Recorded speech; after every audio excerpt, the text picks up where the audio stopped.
नमस्कार मित्रों, मैं नंद प्रजापति आप सभी का हार्दिक स्वागत एवं हार्दिक अभिनंदन करता हूं। तो मित्रों, जल्दी से जल्दी जुड़ जाइए। और आज हम उन क्वेश्चनों को लेकर आगाज करने वाले हैं जो आने वाले एग्जाम में आपके लिए बहुत ही महत्वपूर्ण सिद्ध होने वाले हैं प्यारे विद्यार्थियों। तो देखिएगा मित्रों, आज का जो हमारा क्वेश्चन है वह है, देखिएगा आज का हमारा जो क्वेश्चन है प्यारे विद्यार्थियों, वह है अजमेर का संस्थापक कौन था।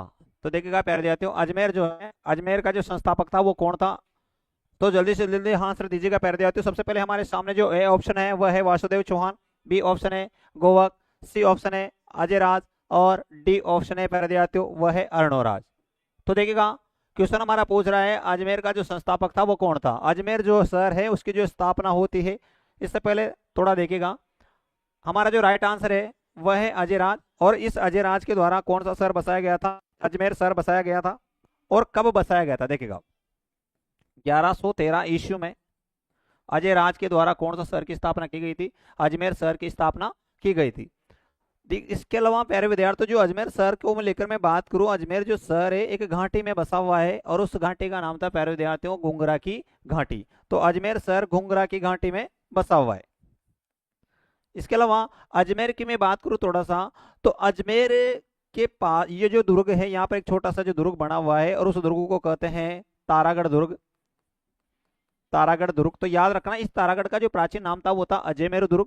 और ये अजयमेरु दुर्ग का जो निर्माण करवाने वाला भी था वो भी कौन था, अजय राज या अजय पाल था। ध्यान देना प्यारे विद्यार्थियों। अब देखिएगा वासुदेव को लेकर मैं बात करूं, तो वासुदेव ने 551 ईस्वी में किस वंश की स्थापना की थी, चौहान वंश की स्थापना की थी। कहां पर, सामर या सपादलक्ष नामक क्षेत्र में। गुवक को लेकर मैं बात करूं, तो गुवक जो पष्ट है, इस गुवक पष्ट ने प्यारे विद्यार्थियों अर्शनाथ मंदिर का क्या करवाया था, निर्माण करवाया था। कहां पर, सीकर में। अर्णोराज को लेकर बात करते हैं। अर्णोराज को इतिहास में आनाजी भी कहा जाता है। इन्होंने एक झील का निर्माण करवाया था और उस झील का नाम था आना सागर झील। अगला हमारा क्वेश्चन है, पृथ्वीराज चौहान तृतीय का समकालीन चंदेल शासक कौन था।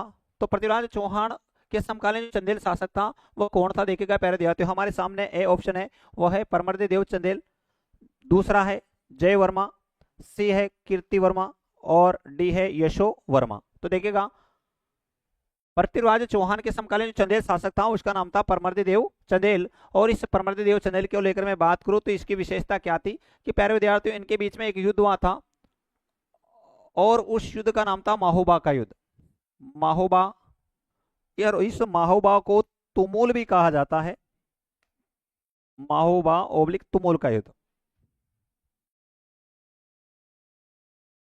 महोबा, और इसको क्या कहा जाता है, तुमुल।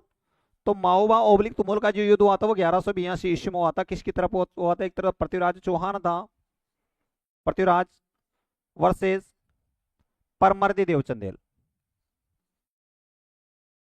परमर्दी देव चंदेल, याद रखना प्यारे देव, इसके दो सेनापति थे जो बहुत ही प्रसिद्ध सेनापति हुआ करते थे।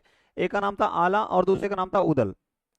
पहला है आला और दूसरे का नाम क्या था, उदल। ये दो प्रसिद्ध सेना नायक जो थे वो किसके थे, प्यारे देव, परमदेव चंदेल के थे। और इस युद्ध में जो विजय रहा था वो कौन रहा था, पृथ्वीराज चौहान इस युद्ध में विजय रहा था। यहां से थोड़ा सा एक और क्वेश्चन आ जाता है, पृथ्वीराज चौहान ने जब महोबा या तुमुल पर अधिकार किया था तो तुमुल की रक्षा का भार किस व्यक्ति को सौंपा था। याद रखना उस व्यक्ति का नाम था पंजून राय।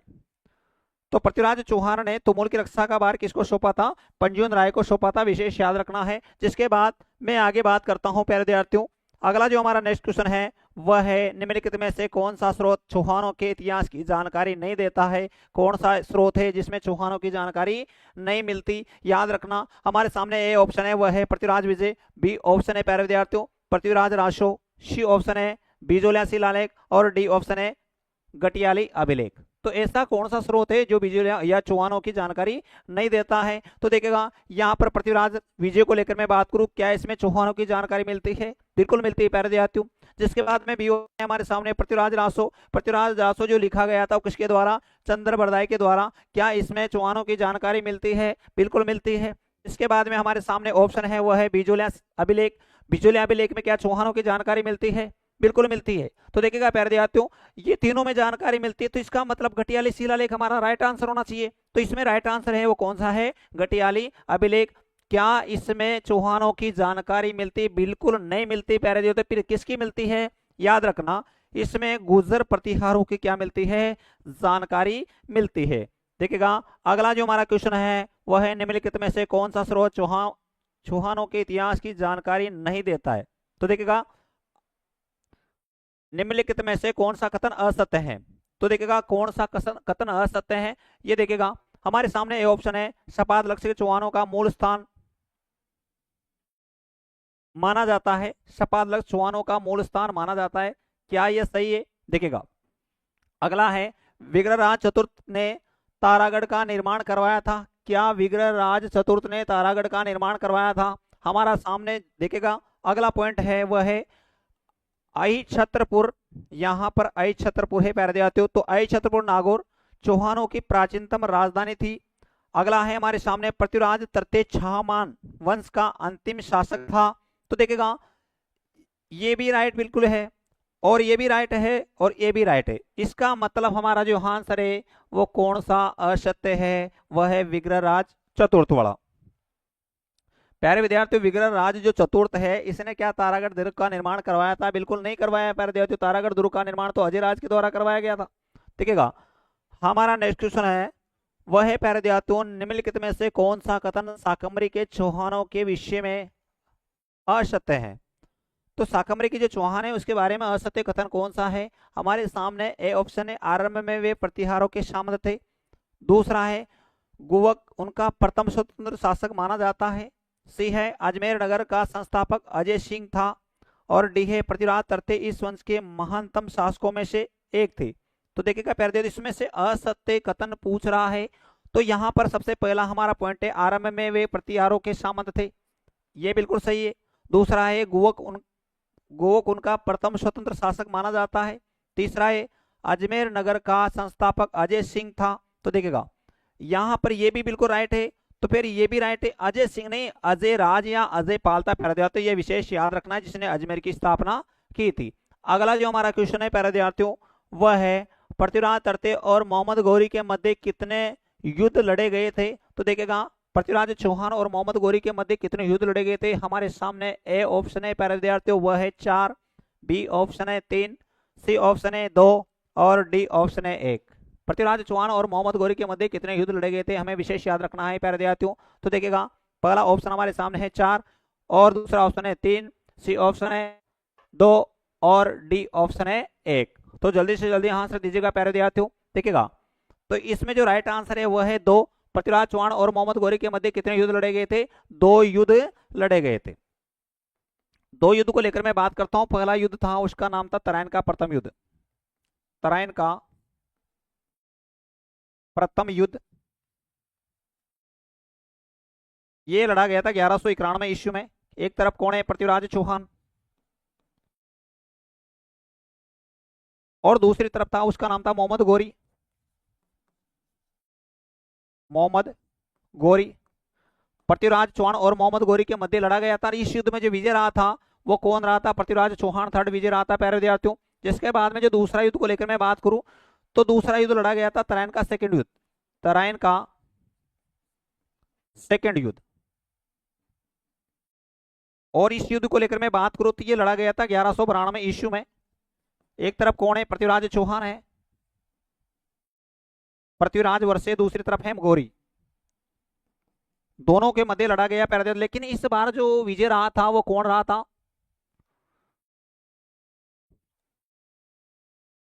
हाँ नमस्कार नमस्कार प्यारे। देखिएगा तो पृथ्वीराज वर्सेस गौरी है, इसमें जो विजय रहा था वो कौन रहा था, इस बार मोहम्मद गौरी इस युद्ध में क्या रहा था प्यारे, तो विजय रहा था।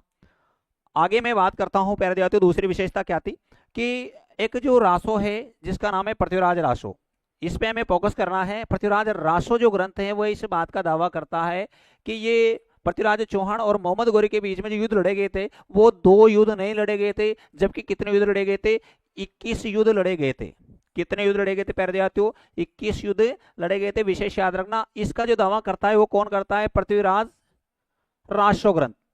पृथ्वीराज रासो ग्रंथ के अनुसार पृथ्वीराज चौहान और मोहम्मद गौरी के मध्य कितने युद्ध लड़े गए थे, 21 युद्ध लड़े गए थे। इसके अलावा प्रबंध चिंतामणि ग्रंथ को लेकर मैं बात करता हूं तो उसके अकॉर्डिंग प्यारे विद्यार्थियों 23 युद्ध लड़े गए थे, जबकि ऐतिहासिक दृष्टि से तो प्यारे विद्यार्थियों दो ही युद्ध लड़े गए थे। कारण को लेकर मैं बात करता हूं, पृथ्वीराज चौहान और मोहम्मद गौरी के मध्य युद्ध का जो कारण था वो क्या था प्यारे विद्यार्थियों। एक क्षेत्र हुआ करता था, उस क्षेत्र का नाम था सरहिंद या बठिंडा। सरहिंद या इसे बठिंडा कहा जाता है। और ये जो बठिंडा जो क्षेत्र था प्यारे विद्यार्थियों प्रारंभ में पृथ्वीराज चौहान के अधीन था। बाद में ये क्या करता है कि मोहम्मद गौरी इस क्षेत्र पर आकर के क्या करता है, अधिकार करता है। तो इसको लेकर के प्यारे विद्यार्थियों यहाँ पर ये युद्ध हुआ था और ये तराइन के युद्ध के कारण माने जाते हैं।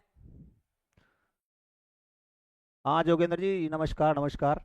देखिएगा आगे मैं बात करूं, पृथ्वीराज तरते और मोहम्मद गौरी के मध्य कितने युद्ध लड़े गए थे, ये हमारे सामने युद्ध है, दो युद्ध। देखिएगा अगला पॉइंट है हमारा, पृथ्वीराज चौहान तरते के समकालीन चालुक्य शासक कौन था।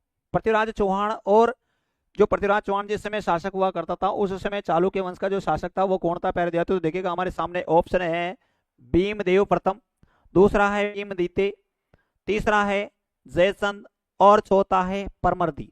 तो देखिएगा प्यारे विद्यार्थियों ये क्वेश्चन पूछ रहा है हमारा कि इसमें जो राइट आंसर है वो कौन सा है। पृथ्वीराज चौहान के समकालीन में बात करता हूं तो प्यारे विद्यार्थियों चालुक्य वंश का एक शासक हुआ करता था और उसका नाम था भीम सेकंड। भीम सेकंड और पृथ्वीराज चौहान के मध्य एक युद्ध हुआ था प्यारे विद्यार्थियों 1184 ईस्वी में, और इस युद्ध को कहा जाता है नागौर का युद्ध। एक तरफ कौन है, पृथ्वीराज चौहान, पृथ्वीराज चौहान है, और दूसरी तरफ कौन था प्यारे विद्यार्थियों, वो था भीम सेकंड। इन दोनों के मध्य युद्ध होता है। इस युद्ध में जो प्यारे विद्यार्थियों विजय रहा था, बुरी तरह से पराजित किया था, वो किसको किया था, भीमदित्य को बुरी तरह से पराजित किया था। थोड़ा सा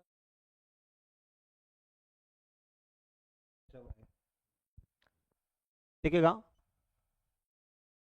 तो मैं आपको बता रहा था प्यारे विद्यार्थियों, इसका कारण मैं आपको बता देता हूं युद्ध का कारण क्या रहा था।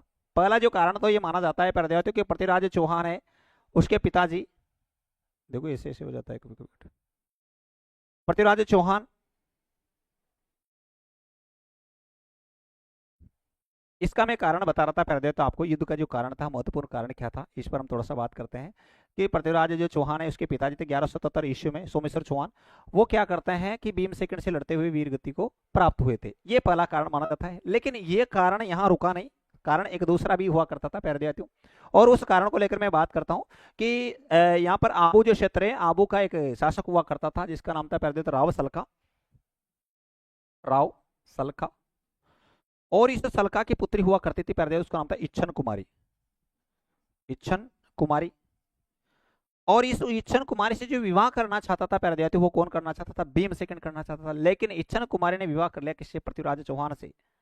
तो इस कारण भीम सेकंड नाराज हो जाता है और दोनों के मध्य क्या होता है प्यारे विद्यार्थियों, नागौर का युद्ध होता है। और इस युद्ध में अंतिम रूप से जो विजय रहा था वो कौन रहा था प्यारे विद्यार्थियों, पृथ्वीराज चौहान इस युद्ध में विजय रहा था, हमें विशेष याद रखना है। भीमदेव प्रथम को लेकर मैं बात करता हूं प्यारे विद्यार्थियों, तो भीम प्रथम को जो पराजित करने का जो कार्य किया था वो किसके द्वारा किया गया था। तो याद रखना प्यारे विद्यार्थियों, चौहान वंश का एक शासक हुआ करता था विग्रहराज सेकंड, जिसके द्वारा भीम सेकंड को हराया गया था। जिसके बाद में आगे बात करता हूं, आगे है जयचंद। जयचंद को लेकर मैं बात करता हूं तो जयचंद गढ़वाल वंश का शासक हुआ करता था प्यारे विद्यार्थियों, और शासक था कहाँ का, कन्नौज का। परमर्द देव चंदेल को लेकर मैं बात करूं तो परमर्द देव चंदेल की विशेषता क्या थी कि परमर्द देव जो है वह चंदेल वंश का शासक हुआ करता था। शासक कहाँ का था, ये महोबा का ओब्लिक चंदेल का शासक हुआ करता था। अगला हमारा क्वेश्चन है प्यारे विद्यार्थियों, वह है निम्नलिखित में से किस किस शासक के राज्यकाल के दौरान दिल्ली शिवालिंग स्तंभ अभिलेख उत्कीर्ण करवाया गया था।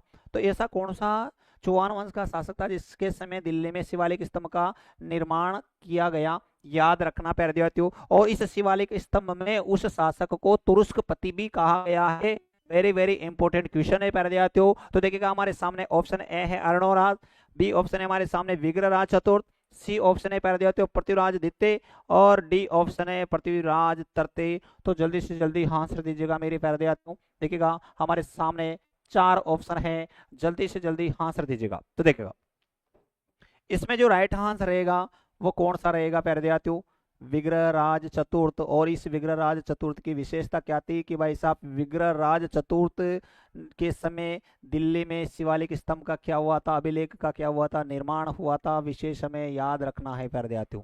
तो देखिएगा मैं आगे बात करता हूं, अगला जो हमारा पॉइंट है, अरुणोराज के बारे में तो हम अच्छी तरह से जानते हैं, लेकिन इसमें याद रखना जो विग्रहराज चतुर्थ है इसको शिवालिक स्तंभ लेख में तुरुष्क पति कहा गया है। तुरुष्क पति कहा गया है प्यारे विद्यार्थियों। तुरुष्क पति जो कहा गया है वो किसको कहा गया है? वह विग्रहराज चतुर्थ को कहा गया है। किस अभिलेख में? शिवालिक स्तंभ अभिलेख। जिसके बाद में बात करता हूं पृथ्वीराज को लेकर के। पृथ्वीराज द्वितीय की विशेषता क्या है? पृथ्वीराज द्वितीय की विशेषता यह है प्यारे विद्यार्थियों, क्योंकि यह वही शासक है प्यारे विद्यार्थियों। पृथ्वीराज चौहान से पहले की मैं बात करूं तो एक शासक हुआ करता था जिसका नाम था अपर गांगे। अपर गांगे जो चौहान वंश में शासक बना, और ये जो अपर गांगे जो शासक बना था वे विग्रहराज चतुर्थ के बाद में शासक बना था चौहान वंश में। प्यारे विद्यार्थियों, अपर गांगे शासन करता है, लेकिन कुछ समय पश्चात ये पृथ्वीराज द्वितीय क्या करता है? इसकी हत्या कर देता है, और इसकी हत्या करने के बाद पृथ्वीराज द्वितीय क्या बना था? चौहान वंश का शासक बना था। और जैसे ये शासक बनता है, लेकिन कारण क्या रहा प्यारे विद्यार्थियों? निसंतान इसकी 1169 ईस्वी में क्या हो चुकी थी? मृत्यु हो चुकी थी। अब जब इसकी मृत्यु हुई तो अगला जो शासक बना था वो बना था सोमेश्वर चौहान। जिसके बाद में सोमेश्वर चौहान के बाद में जो शासक बना वो कौन बना प्यारे विद्यार्थियों? पृथ्वीराज चौहान थर्ड शासक बना था। हमें विशेष याद रखना है। अगला हमारा क्वेश्चन है, गौरी के आक्रमण के समय चालुक्यों को सहायता देने के लिए पृथ्वीराज तृतीय को परामर्श देने वाला मंत्री कौन था? देखिएगा, मोहम्मद गौरी के समय जो आक्रमण किया था, तो इसकी जो यहाँ पर विशेष हमें याद रखना है कि आक्रमण के समय चालुक्यों को सहायता देने के लिए पृथ्वीराज चौहान को परामर्श देने वाला मंत्री कौन सा था? तो यहाँ पर हमारे सामने ऑप्शन है कदमवास, बी है चंद्रबरदाई, सी है वल्लभ, और चौथा है रणबल। तो जल्दी से जल्दी आंसर दीजिएगा प्यारे विद्यार्थी। इसमें जो हमारा राइट आंसर है वह है कदमवास। अगला क्वेश्चन है, अलाउद्दीन खिलजी के रणथंभौर पर आक्रमण के समय वहां का शासक कौन था? जिस समय अलाउद्दीन खिलजी ने रणथंभौर पर जो आक्रमण किया था उस समय रणथंभौर का जो शासक था वो कौन था? देखिएगा मेरे प्यारे विद्यार्थियों, हमारे सामने ए ऑप्शन है रतन सिंह, बी ऑप्शन है हामिर, सी ऑप्शन है कानड़ देव, और डी ऑप्शन है मालदेव। ये हमारे सामने चार ऑप्शन है। तो देखिएगा प्यारे विद्यार्थियों, इसमें जो राइट आंसर है वह है अमीर देव। और अमीर देव के बारे में मैंने आपको बताया था प्यारे विद्यार्थियों पिछली क्लास में कि अमीर देव चौहान को राजस्थान का हठी शासक भी कहा जाता है। इसके अलावा अमीर देव चौहान को चौहानों का कर्ण भी कहा जाता है। यह अमीर देव चौहान की विशेषता है। देखिएगा, रतन सिंह को लेकर मैं बात करता हूँ, तो रतन सिंह जो शासक था वो कहाँ का था? रतन सिंह प्यारे विद्यार्थियों आपको पता है अलाउद्दीन खिलजी के समकालीन कहाँ का शासक हुआ करता था? मेवाड़ का शासक हुआ करता था। विशेष याद रखना है। और अलाउद्दीन खिलजी ने जिस समय मेवाड़ पर अटैक किया था उस समय जो मेवाड़ का शासक हुआ करता था वो भी कौन था? रतन सिंह था। कर्ण देव को लेकर मैं बात करता हूँ प्यारे विद्यार्थियों, अलाउद्दीन खिलजी के जालौर आक्रमण के समय जो चौहान वंश का जो शासक था जालौर का वो कौन था? कर्णदेव चौहान हुआ करता था। और कर्णदेव बहुत ही पराक्रमी शासक था प्यारे विद्यार्थियों। जिसके बाद में आगे बात करता हूँ मालदेव को लेकर। मालदेव की विशेषता क्या है कि जो राव मालदेव है, ये राव मालदेव को 52 युद्धों का विजेता भी कहा जाता है, अश्मत वाला शासक भी कहा जाता है। इसके अलावा मारवाड़ का पितरहंता शासक भी कहा जाता है। वो किसको कहा जाता है? राव मालदेव को कहा जाता है। देखिएगा, हमारा अगला क्वेश्चन है वो है श्रृंगारहार ग्रंथ की रचना किसने की थी? श्रृंगारहार जो ग्रंथ है वो किसके द्वारा लिखा गया था? हमारे सामने ए ऑप्शन है वो है महाराणा कुंभा, बी ऑप्शन है महाराजा हमीर, सी ऑप्शन है महाराजा मानसिंह, डी ऑप्शन है महाराजा विग्रहराज चतुर्थ। तो किसके द्वारा श्रृंगारहार लिखा गया था? देखिएगा प्यारे विद्यार्थियों, विशेष हमें याद रखना है। कुंभा, क्या कुंभा के द्वारा लिखा गया? बिल्कुल नहीं लिखा गया। तो फिर राइट है हमारा कौन सा? हमीर, महाराजा हमीर के द्वारा, जिसे राणा हमीर तो नहीं कह सकते लेकिन राणा रणथंभौर का हमीर देव चौहान जिसे कह सकते हैं। तो इस हमीर देव चौहान के द्वारा कौन सा ग्रंथ लिखा गया था? श्रृंगारहार ग्रंथ लिखा गया था। जिसके बाद में थोड़ा सा आगे बात करूं तो राणा कुंभा को लेकर हम बात करते हैं कि तो राणा कुंभा ने तो बहुत सारे ग्रंथ लिखे थे। जिसके बाद हमीर है, हमीर ने विशेष रूप से श्रृंगारहार ग्रंथ की क्या की थी? रचना की थी। हमारा नेक्स्ट पॉइंट है वह है महाराजा मानसिंह। मानसिंह को लेकर बात करूं तो मानसिंह जो शासक था एक तो जयपुर वाला था, ये महाराजा मानसिंह को लेकर मैं बात करता हूं। तो ये महाराजा मानसिंह है वो मारवाड़ का शासक हुआ करता था। और पहले तो मारवाड़ में एक युद्ध भी हुआ था जो जिस युद्ध को गेंगोली का युद्ध के नाम से भी जाना जाता है। जिसके बाद अगला पॉइंट है महाराजा विग्रहराज चतुर्थ। अगला जो पॉइंट है पहले वो कौन सा है? महाराजा विग्रहराज चतुर्थ। विग्रहराज चतुर्थ के बारे में मैंने आपको बताया था पिछले पॉइंट में कि विग्रहराज चतुर्थ की विशेषता क्या है कि इसे कवि बांधव भी कहा जाता है, और इसी का दूसरा नाम क्या है प्यारे विद्यार्थियों? इसे बीसर देव के नाम से भी जाना जाता है। हमारा नेक्स्ट क्वेश्चन है वह है प्रथम खिलजी सुल्तान जिसने रणथंभौर दुर्ग पर आक्रमण किया वो था। ऐसा कौन सा खिलजी वंश का शासन सुल्तान हुआ करता जिसने पहली बार रणथंभौर दुर्ग पर आक्रमण किया था? तो देखिएगा प्यारे विद्यार्थियों, आपको पता है एक खिलजी सुल्तान, सबसे पहले मैं आपको ऑप्शन देता, जलालुद्दीन खिलजी, दूसरा है अलाउद्दीन खिलजी, तीसरा है शहाबुद्दीन और चौथा है मुबारक। तो ऐसा कौन सा खिलजी सुल्तान था जिसने यहाँ पर क्या किया था, आक्रमण किया था? देखिएगा, सबसे पहले मैं आपको बताऊं प्यारे विद्यार्थियों, यहाँ पर जो आक्रमण करने के लिए जो आया था उसका नाम क्या था, जलालुद्दीन खिलजी। 1291-92 ईस्वी में क्या करता है, रणथंभौर दुर्ग पर इसने आक्रमण किया था। लगभग 6-7 माह तक इसने घेरा बनाकर रखा था प्यारे विद्यार्थियों। और घेरा बनाने के बाद अंत में इस समय जो इसका सलाहकार हुआ करता था, अब वो जो सलाहकार था प्यारे विद्यार्थियों, उसका नाम था अहमद चाप। अहमद चाप को लेकर मैं बात करूं तो अहमद चाप से कहता है कि भाई हम दिल्ली चलना है, क्योंकि कारण क्या रहा प्यारे विद्यार्थियों कि ये इस दुर्ग को जीत नहीं पाया था। और रणथंभौर दुर्ग कोई छोटा मोटा दुर्ग नहीं है प्यारे विद्यार्थियों, क्योंकि इसके बारे में कहा जाता है कि दुर्ग, राजस्थान के सारे जो दुर्ग है वो बख्तरबंद है। सॉरी, राजस्थान के जितने भी दुर्ग है वो नगे, एकमात्र दुर्ग है जो बख्तरबंद है। 7 पहाड़ियों से घिरा हुआ एकमात्र दुर्ग है, वो भी कौन सा है प्यारे विद्यार्थियों, रणथंभौर दुर्ग। इसके बारे में ऐसा कहा जाता है कि आज दिन तक इस दुर्ग पर परिंदा भी कोई पंख नहीं मार सका, उस समय की मैं बात कर रहा हूं। लेकिन याद रखना पैरेलल 7 से 8 माह तक ये घेरा बनाकर रखता है, जिसके बाद ये जीत नहीं पाता है। और वो लास्ट में क्या करता है, अपना घेरा को उठाता है और घेरा को उठाते समय दिल्ली जा रहा है। दिल्ली जाते समय कहता है कि ऐसे 10 दुर्गों को तो मुसलमान के एक बाल के बराबर भी महत्व नहीं देता। तो याद रखना, ये शब्द बोलने वाला जो था उसका नाम क्या था, जलालुद्दीन खिलजी। कि रणथंभौर जैसे 10 दुर्गों को तो मैं मुसलमान के एक बाल के बराबर भी महत्व नहीं देता, ये शब्द बोलने वाला जो था उसका नाम था जलालुद्दीन खिलजी। बाद में जलालुद्दीन खिलजी है इनकी हत्या कर देता है कौन, अलाउद्दीन खिलजी, जो रिश्ते में इसका दामाद या भतीजा लगता था। आगे मैं बात करता हूँ, हमारा नेक्स्ट क्वेश्चन है, चौहान वंश की रणथंभौर शाखा का संस्थापक कौन था? चौहान वंश में जो रणथंभौर जो शाखा है उसका जो संस्थापक को लेकर मैं बात करूं तो वो कौन था प्यारे विद्यार्थियों? हमारे सामने ए ऑप्शन है, उसका नाम है कीर्तिपाल, बी ऑप्शन है हमीर, सी ऑप्शन है गोविंदराज और डी ऑप्शन है हरिराज। तो देखिएगा, जल्दी से जल्दी आंसर दीजिएगा प्यारे विद्यार्थियों। हमारे सामने ए ऑप्शन है वह है कीर्तिपाल, दूसरा है हमीर, सी है गोविंदराज और डी है हरिराज। तो देखिएगा, इसमें जो राइट आंसर है वो कौन सा है प्यारे विद्यार्थियों, गोविंदराज। और गोविंदराज ने रणथंभौर में चौहान वंश की क्या रखी थी, नींव रखी थी। देखिएगा, गोविंदराज के द्वारा प्यारे विद्यार्थियों चौहान वंश की नींव रखी गई थी, वो 1194 ईस्वी में। तो देखिएगा, गोविंदराज कहाँ का था, पृथ्वीराज चौहान थर्ड का पुत्र हुआ करता था, जो अजमेर से संबंध रखता है प्यारे विद्यार्थियों। जिसके अलावा हरिराज को लेकर मैं बात करूं, हरिराज की विशेषता क्या है, पृथ्वीराज चौहान है, उस पृथ्वीराज चौहान का जो भाई था उसका नाम क्या था, हरिराज, जिनका संबंध कहां से है विद्यार्थियों, अजमेर से। हमीर देव को लेकर मैं बात करूं, हमीर देव की विशेषता क्या है, हमीर देव चौहान भी का भी संबंध किससे माना जाता है, रणथंभौर से ही माना जाता है। इसके अलावा मैं कीर्तिपाल को लेकर मैं बात करूं तो कीर्तिपाल जो चौहान है इसका जो संबंध माना जाता है वो कहां से माना जाता है, वो माना जाता है जालोर से। कहां से माना जाता है प्यारे विद्यार्थियों, जालोर से। और 1181 ईस्वी में इसने जालोर में किस वंश की स्थापना की थी, चौहान वंश की स्थापना की थी। इसे इतिहास में कीतु भी कहा जाता है। मोणोत्तनयन से इसे क्या कहा था, कीतु। और कीतु का जो मतलब होता है वो होता है एक महान शासक। देखिएगा, मैं आगे बात करता हूँ प्यारे गोविंदराज भाई में थोड़ा सा विशेष याद रखना कि रणथंभौर के चौहानों का क्या माना जाता है, इसे संस्थापक माना जाता है। और 1194 ईस्वी में इसने कुतुबुद्दीन ऐबक की अधीनता स्वीकार की और इसके बाद रणथंभौर का क्या बनाता है, शासक बना था। हमारा नेक्स्ट क्वेश्चन है वह है 300 ईस्वी में रणथंभौर पर आक्रमण के दौरान अलाउद्दीन खिलजी की कौन सी सेनानायक मारा गया? अलाउद्दीन खिलजी का कौन सा सेनानायक मारा गया था जब रणथंभौर पर इन्होंने आक्रमण किया था? उस समय याद रखना पहले तो कौन सा सेनापति मारा गया था। तो देखिएगा, सबसे पहला हमारा ऑप्शन है उलुग खां, बी ऑप्शन है नुसरत खां, सी ऑप्शन है जाफर खां और डी ऑप्शन है इनाउ उनिल मुल्क मुल्तानी। तो देखिएगा प्यारे विद्यार्थियों,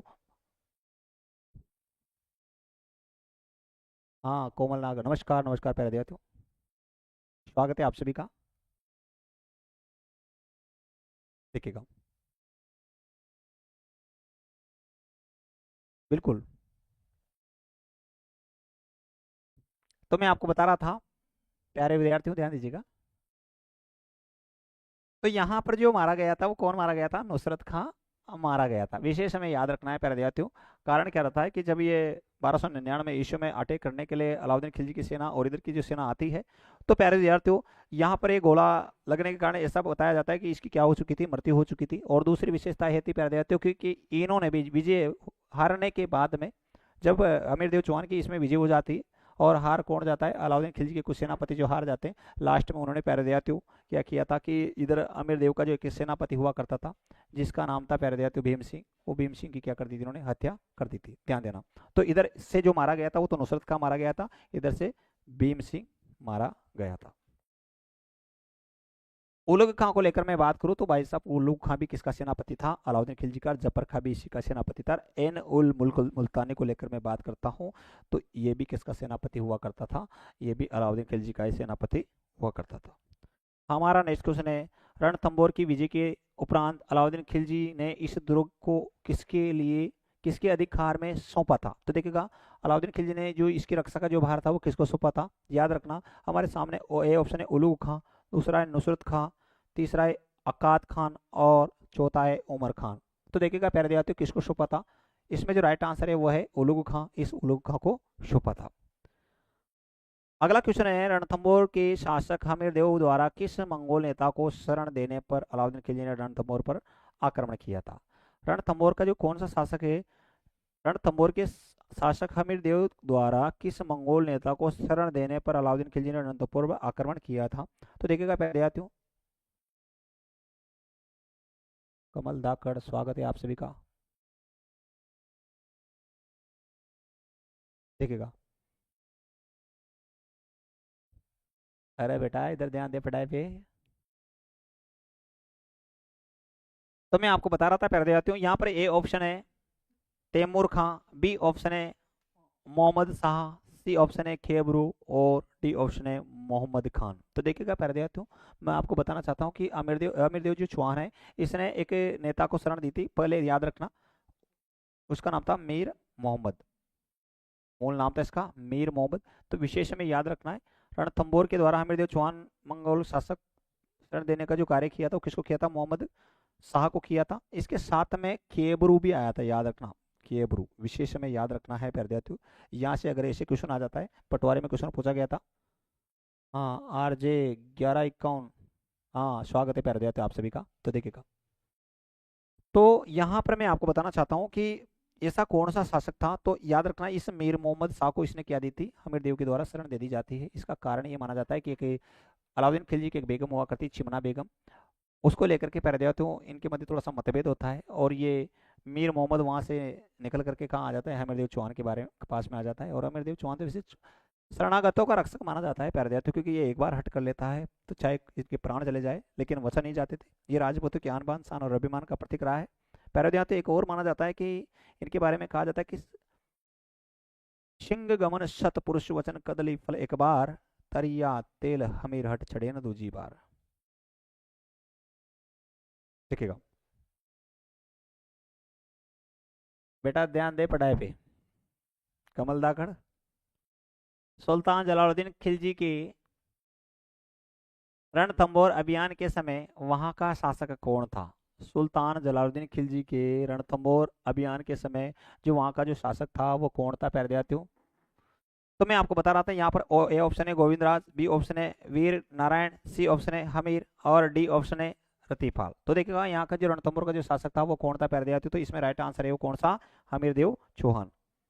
देखिएगा अगला क्वेश्चन है, रणथंभौर के शासक जिन्होंने सुल्तनत के विरुद्ध प्रतिरोध किया। तो देखिएगा दिल्ली सल्तनत के विरुद्ध जो प्रतिरोध करने का जो कार्य किया था वो किसके द्वारा किया गया था। यहाँ पर हमारे सामने ए ऑप्शन है प्रहलाद एवं हमीर, बी ऑप्शन है प्यारे देहातियों वह है वीर नारायण एवं हमीर, सी ऑप्शन है हमारे सामने प्यारे देहातियों वह है उदय सिंह एवं हमीर और डी ऑप्शन है वागभट एवं हमीर। किसने किसने दिल्ली के सुल्तानों से प्रतिरोध लिया था। तो देखिएगा प्यारे देहातियों यहाँ पर राइट आंसर है वह है वागभट। ये वागभट ने 1236 ईस्वी में प्यारे विद्यार्थियों इस रणथंभौर पर पुनः क्या कर लिया था, अधिकार कर लिया था।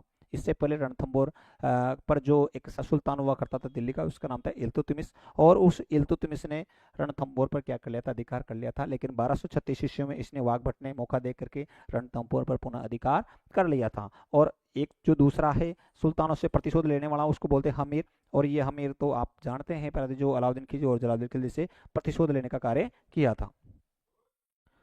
तो देखिएगा प्यारे विद्यार्थियों हम अगले पॉइंट पर बात करते हैं। हमारा जो नेक्स्ट क्वेश्चन है,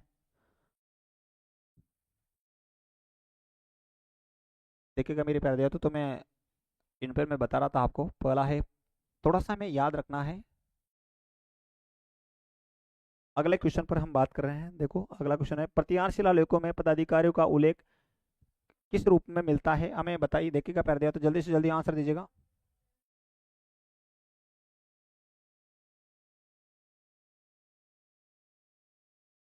देखिएगा, तो यहाँ पर ए ऑप्शन है वह है राजपुरुष, बी ऑप्शन है युवराज,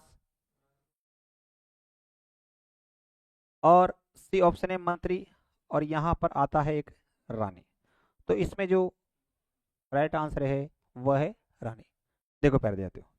मैं अगला पॉइंट पर बात करता हूँ। हमारा नेक्स्ट क्वेश्चन है, प्रतिहार शासक जिन्होंने सर्वप्रथम जालौर को अपनी राजधानी बनाया था। जालौर को अपनी राजधानी बनाने वाला जो शासक था वह कौन था पैर दिया तो हमारे सामने ए ऑप्शन है नागभट्ट प्रथम, बी ऑप्शन है नागभट्ट द्वितीय, सी ऑप्शन है पैर दिया तो वह है महेंद्रपाल प्रथम, और डी ऑप्शन है महेंद्रपाल द्वितीय। तो देखिएगा पैर दिया इसमें जो राइट आंसर है वह है नागभट्ट प्रथम। इस नागभट्ट प्रथम ने पैर दिया तो जालौर को क्या बनाया था, अपनी राजधानी बनाया था, याद रखना है पैर दिया तो। देखिएगा जिसके बाद हमारा नेक्स्ट क्वेश्चन है वह है राजस्थान में प्रतिहार वंश के संस्थापक हरिश्चंद्र की राजधानी कहाँ पर थी। तो याद रखना जो प्रतिहार वंश है, गुर्जर प्रतिहार वंश जिसे कहा जाता है, वह गुर्जर प्रतिहारों को अगर अपने संस्थापक को लेकर मैं बात करूं तो वो होता है तो हरिश्चंद्र। और इस हरिश्चंद्र ने जो राजधानी बनाया था ना पैरदियात्यो, वो किसको बनाया था रे, वो मंडोर को राजधानी बनाने का कार्य किया था। देखिएगा पैरदियात्यो, मंडोर को राजधानी बनाया था वो किसने बनाया था, हरिश्चंद्र ने बनाया था, विशेष में याद रखना है। देखिएगा तो देखिएगा इस बात पे याद रखना, एक तो मेड़ता है, जालोर है, बीनमाल है और मंडोर है, लेकिन अगर बाई चांस ये इसी स्थिति में आता है तो इसको भी राइट माना जाता है, विशेष याद रखना। अगला है हमारा, निम्नलिखित में से किस प्रतिहार शासक ने आदि वराह की उपाधि धारण की थी। आदि वराह के नाम से जो जाना जाता है वो किसको जाना जाता है प्यारे विद्यार्थियों। देखिएगा यहाँ पर हमारे सामने ए ऑप्शन है नागभट्ट प्रथम, बी ऑप्शन है नागभट्ट द्वितीय, और सी ऑप्शन है हमारे सामने वह है प्यारे विद्यार्थियों भोज, और डी ऑप्शन है देवराज। तो प्यारे विद्यार्थियों क्वेश्चन आता है आदि वराह की उपाधि धारण करने वाला जो था वह कौन था। वेरी वेरी इंपॉर्टेंट क्वेश्चन है प्यारे विद्यार्थियों। देखिएगा क्वेश्चन है हमारा आदि वराह की, तो आदि वराह की उपाधि धारण करने वाला जो था वो कौन था। देखिएगा एक का नाम है पहला नागभट्ट प्रथम, बी है हमारे सामने नागभट्ट द्वितीय, सी है भोज, और डी है देवराज। तो देखिएगा प्यारे विद्यार्थियों हमें विशेष याद रखना है, तो नागभट्ट द्वितीय ने आदि वराह की उपाधि धारण की थी, हमें विशेष याद रखना है। अगला क्वेश्चन है हमारा वह है संस्कृत कवि राजशेखर किसके दरबार में था। संस्कृत कवि जो राजशेखर था वो किसके दरबार में रहता था प्यारे विद्यार्थियों, हमें विशेष याद रखना है। यहाँ पर ए ऑप्शन है महेंद्रपाल, बी ऑप्शन है मीर बोस, और सी ऑप्शन है वत्सराज, और डी ऑप्शन है नागभट्ट द्वितीय। तो देखिएगा इसमें है वत्सराज। अगला क्वेश्चन है हमारा वह है महामारो मंदिर वास्तुशैली के संरक्षक थे। महामारो जो मंदिर है उसकी जो वास्तु जो शैली है, इसके जो संरक्षक थे वो कौन थे प्यारे विद्यार्थियों। यहाँ पर ए ऑप्शन है चौहान, बी ऑप्शन है गहलोत, सी ऑप्शन है परमार, और डी ऑप्शन है कौन सा, प्रतिहार। अगला हमारा क्वेश्चन है प्यारे विद्यार्थियों, प्रतिहार शासक महेंद्रपाल प्रथम एवं महीपाल का दरबारी कौन था। याद रखना महेंद्रपाल प्रथम एवं महीपाल का जो दरबारी था वो कौन था। देखिएगा प्यारे विद्यार्थियों तो इसमें जो ए ऑप्शन है वह है विलण, बी ऑप्शन है कलहण, सी ऑप्शन है राजशेखर, और डी ऑप्शन है हरिश्चंद्र। तो देखिएगा प्यारे विद्यार्थियों इसमें जो राइट है वह है ये राइट आंसर है प्यारे विद्यार्थियों। देखिएगा मैं अगला क्वेश्चन है, प्रतिहार वंश की मंडोर शाखा के किस शासक ने अपनी राजधानी मंडोर से मेड़ता स्थानांतरित की थी। मंडोर से मेड़ता स्थानांतरित करने वाला जो शासक था वह कौन था प्यारे विद्यार्थियों। तो देखिएगा इसमें जो राइट आंसर है वह है नागभट्ट प्रथम। जिसके बाद में अगला क्वेश्चन है, निम्नलिखित में से किन अभिलेखों में प्रतिहारों को गुर्जर कहा गया है। तो प्रतिहारों को जो गुर्जर कहा गया है वो किस में कहा गया है। देखिएगा हमारे सामने ए ऑप्शन है वह है नीलगुंड, दूसरा है देवली, तीसरा है राधनपुर, और चौथा है कराड़। तो देखिएगा प्यारे विद्यार्थी इसमें जो राइट आंसर है वो कौन सा है, नीलगुंड। इस नीलगुंड के अंदर क्या कहा गया है, गुर्जर कहा गया है, हमें विशेष याद रखना है। जिसके बाद प्यारे विद्यार्थियों सभी से गुजारिश यही करता हूँ कि चैनल को ज़्यादा से ज़्यादा लाइक करें, शेयर करें और सब्सक्राइब करें। इसके बाद हम मिलते हैं एक छोटे से ब्रेक के बाद अगले एपिसोड में नए जोश के साथ।